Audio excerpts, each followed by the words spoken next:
It's a less than 1 in a 2 million chance. A childhood vaccination partially paralyzes a Midlands boy. A vaccine so common that you have most likely taken it. Now, as an adult, he's turning a tragedy into a triumph.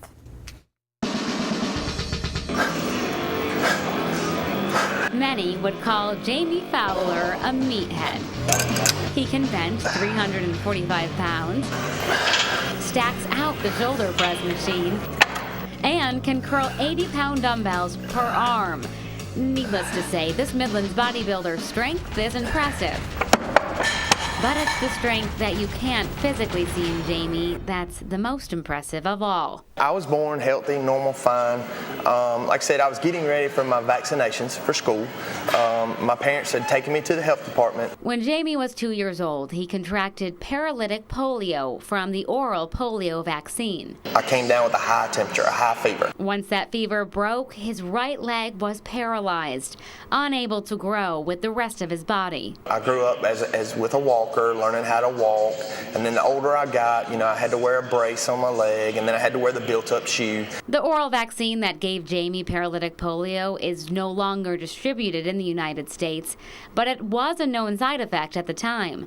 Dr. Hans Oliver with Providence Family Medicine explains. It was always known that there was a chance of getting contracting paralytic polio from the oral polio virus, yet we still used it. We used it here in the United States.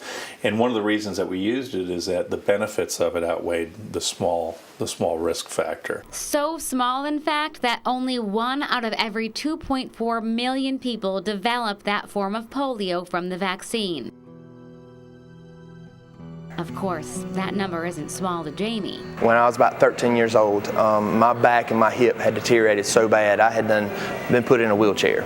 And that was probably my lowest point. I remember in school, my mom having to take me to school, and the van door opening and the wheelchair gate out, and here I was, a kid in school, right at the right age that, want to like girls and try to be impressive and this and that. And here I was, the kid in the class or the kid in the school rolling around in a wheelchair. Jamie spent 2.5 years in the Shriners Hospital where he had a bone-breaking surgery, filling bone that he lacked with stainless steel and learning how to walk again. You have people who don't have the proper upbringing, or they don't have God in their heart, and there's just downright mean people out there. He got picked on growing up, but a bit of perspective helped him grow stronger physically and mentally. I just thought I was bad. I just thought I had it bad. When you're in that hospital, you see some things that will change your life forever. And his life did change.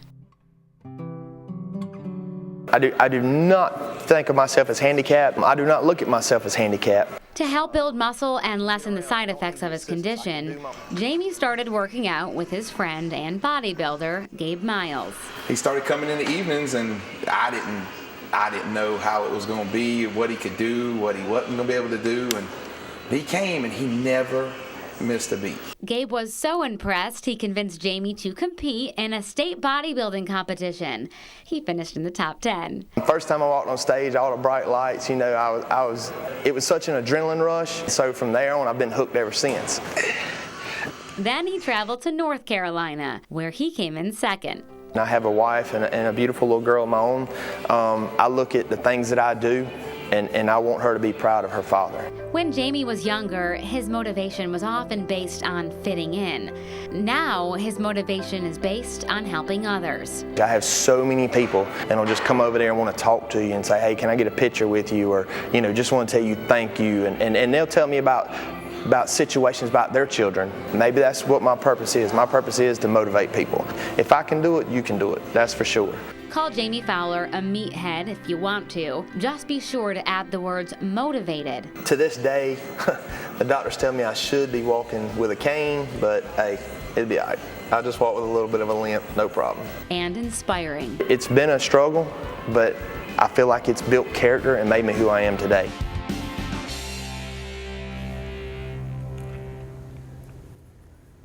Jamie will be competing once again at the end of April. His dream is to qualify for a national competition. Of course, we'll let you know how he does. And you should note the oral polio vaccine that infected Jamie has not been used in the United States since 2000, when a safer form was approved. Today, polio has been eliminated from the United States and the entire Western Hemisphere, although it is still a threat in some other countries.